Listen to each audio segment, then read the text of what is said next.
Susie. Thanks for doing all the organizing. Well, I'm sure there's a team, but I really appreciate you being so on top of stuff. I'm excited to be presenting this morning. I wish I could be there in person, but anyway, something came up at my job. So yes, as noted, I'm Byron Rich. I'm an artist. I'm a professor originally from Western Canada, which I'll get into, which plays a major role in everything that I've ever made. And I currently live and work in Pennsylvania, just north of Pittsburgh, if anybody knows where that is. So yeah, as mentioned, the project that I've been working on over the last couple of months is called last year is called the Suburbs of Accra. It's actually being installed right now in a gallery, like literally as we speak. I was hoping to have some installation photos for you, but we'll have to deal with the renderings because we're a little behind schedule on the installation. So this project is all about kind of like how electronic waste is a form of like neocolonialism. So let me get into this.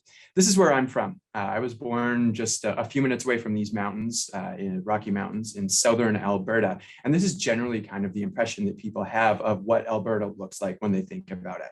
It's this like really pristine kind of like wilderness. But the reality is much more bleak. This is actually what it looked like exactly where I grew up. This is the neighborhood I grew up in, just west of Calgary, Alberta. Why I'm showing you this is because I think like the violence on the landscape and the individuals and the people and the cultures that lived here prior is truly devastating and utterly horrifying. And this is like a really clear representation of the way in which we think of like colonialism. So here, like within, this is the neighborhood again, just these kind of like sprawling, gigantic homes, tightly packed on winding streets that don't allow for transit. They don't allow for animals to move about. And the displacement of the individuals who occupied these lands for thousands of years is horrifying, as the neighborhood that I grew up in actually was on a really important historical site for the Tsuut'ina people. And it was excavated and destroyed just to build this neighborhood. So this is typically kind of, this isn't my family because I don't know if they'd want me to show a picture, but this is sort of like really emblematic of the individuals that I sort of grew up with. A lot of middle class and upper middle class white people in the early 2000s. Not really critically thinking or examining the places in which, or the place that we lived and the way in which we were inhabiting it, which I come to find very frustrating later on. So 2007, I was an undergraduate student in Calgary, Alberta. And, you know, I looked a lot like this, and I was working on a computer that looked a lot like that. I don't know what happened to that computer, but I started to get really interested in it. And I saw a photo very similar to this, where embedded right in the middle, here's a Dell machine that looked a lot like what I was working on before. And I started to get really curious about what actually happened to the technologies that became obsolete for us. Where did they end up and what happened to them? So I started to just look into it a little bit more.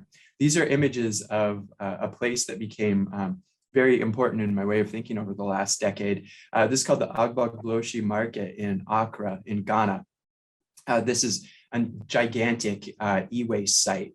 And technological waste site that has absolutely no regulation. And within it, you'll see animals and people coexisting in this kind of like really horrifying landscape that has striking ties in my mind to like the neocolonial violence of this area that I grew up in that the things that we use, the places or the things that we produce and then like utilize for just a few years and become obsolete, move from this site of colonial violence to this site of neocolonial violence in the form of electronic waste. However, this is just much more veiled. So here's just a couple images of exactly what I'm talking about. So you can see the little blue dot on this slide. Forgive the myriad tabs. This is typically what my browser looks like. This is where I'm located, just south of Lake Erie. Where I grew up is much further up here in the top left. And Ghana is right here in Western Africa. So we're going to zoom in quickly just so you can get a sense of exactly where the Agbogbloshie market is within Accra. And we continue to zoom in. It's a massive industrialized site. It's about 10 square kilometers in total. I don't know what that is in miles. I've lived here 10 years and I still have no idea. So sorry about that. And here's kind of an image of like what it looks like on the street level. So that gets to what I'm working on. That's just a little background. what I've been doing is working with an individual in the market to send me artifacts, e-waste artifacts. And from these e-waste artifacts, here's a couple of examples: the Dell Inspiron from early 2000s and an early iBook G4, is getting them running. And from them, here you can see my research assistants. What we're doing is we're actually harvesting data from them. What's really alarming here, we're taking actual like impressions of some of the of some of the artifacts. Here we're making like little, almost like vacuum formed sculptures of the artifacts themselves to make kind of like ghostly versions of. So what we're actually doing is gathering the data, whether it's location data, we're gathering the type of device, and then the names of the individuals whose e-waste we're actually collecting.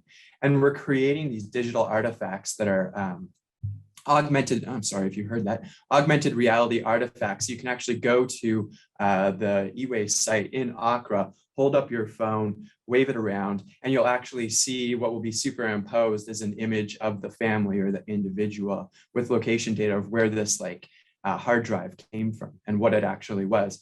I'm changing the names for privacy reasons, obviously, but this is kind of an exact representation of what it is that you see when you hold up your phone on these sites.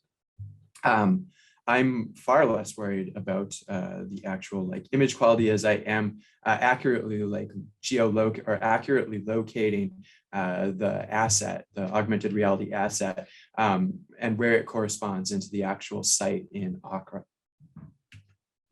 So this is what the installation that's going up. As I mentioned, I wish I had photos for you of it, but it's literally happening right now. This is what the installation actually looks like. So there's two different outputs. We've got the physical installation that goes into a gallery that has the images, an interactive installation where you can click on the location, actually see the information, see the augmented reality assets.